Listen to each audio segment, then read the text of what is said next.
নমস্কার বন্ধুরা, অর্চনাস কিচেনে সবাইকে স্বাগত। আশা করি সকলে ভালো আছো ও সুস্থ আছো। আজকের রেসিপি লাউ দিয়ে মুসুর ডাল। আমি কিভাবে বানাই সেটাই তোমাদের সাথে শেয়ার করব। মুসুর ডালটাকে ভালো করে জল দিয়ে ধুয়ে নিয়েছি। একটা প্রেসার কুকারের মধ্যে মুসুর ডালটাকে আমি দিয়ে দিলাম। মুসুর ডালের পরিবর্তে মুগের ডাল দিয়েও করতে পারো তোমরা।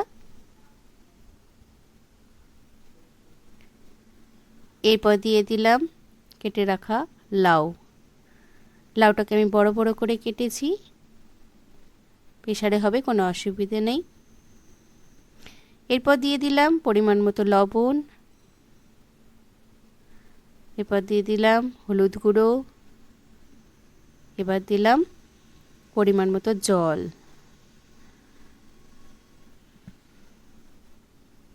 ঢাকনা দিয়ে এঁটে দিলাম। দুটো সিটি দিয়ে দেব। প্রেসার কুকারটাকে উনুনের মধ্যে বসিয়ে দিলাম সিদ্ধ হওয়ার জন্য। আমি প্রেসার কুকারের মধ্যে সেদ্ধ করছি, তোমরা কড়ার মধ্যেও করতে পারো। কড়াতে করলে ডালের স্বাদ বেড়ে যায়। তাড়াতাড়ি হওয়ার জন্য আমি প্রেসার কুকার ব্যবহার করেছি। দুটো সিটি পড়ে গেছে, এবার আমি নামিয়ে নেব। কড়া গরম হয়ে গেছে, কড়ার মধ্যে দিয়ে দিলাম পরিমাণ মতো সরিষার তেল। তেলটা খুব সামান্যই লাগবে ডাল বানাতে। এরপর দিয়ে দিলাম তেজপাতা।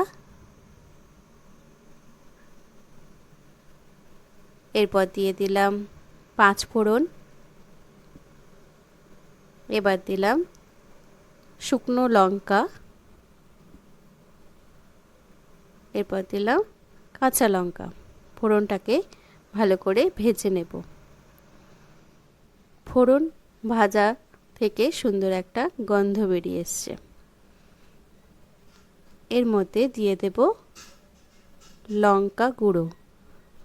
লঙ্কা গুঁড়োটা বাটিতে জল দিয়ে গুলে নিয়েছি, না হলে পুড়ে যাবে মশলাটা, তাই জলের মধ্যে দিয়ে গুলে নিয়েছি। দিয়ে দিলাম কড়ার মধ্যে, দিয়ে এবার ভালো করে ভেজে নেব।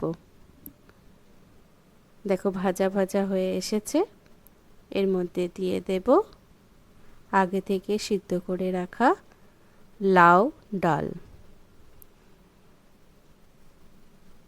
কড়ার মধ্যে ঢেলে দেব।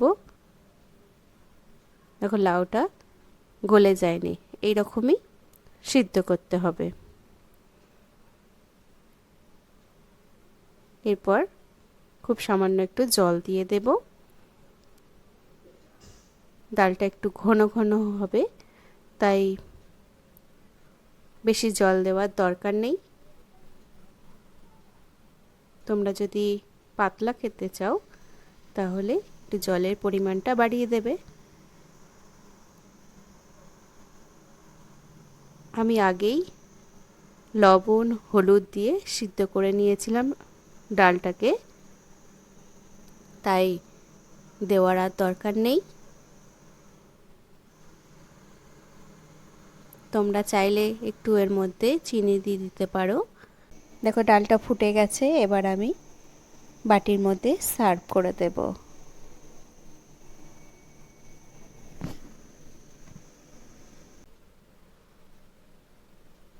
এই রকম ডাল গরম ভাতের সাথে খেতে খুব ভালো লাগে। তোমরাও বানিয়ে দেখতে পারো, খুব সুন্দর হয়। আজকের রেসিপিটা ভালো লাগলে লাইক করে দিও, শেয়ার করে দিও, সাবস্ক্রাইব করে দিও। পাশে থেকো, সুস্থ থেকো, সবাইকে ভালো রেখো।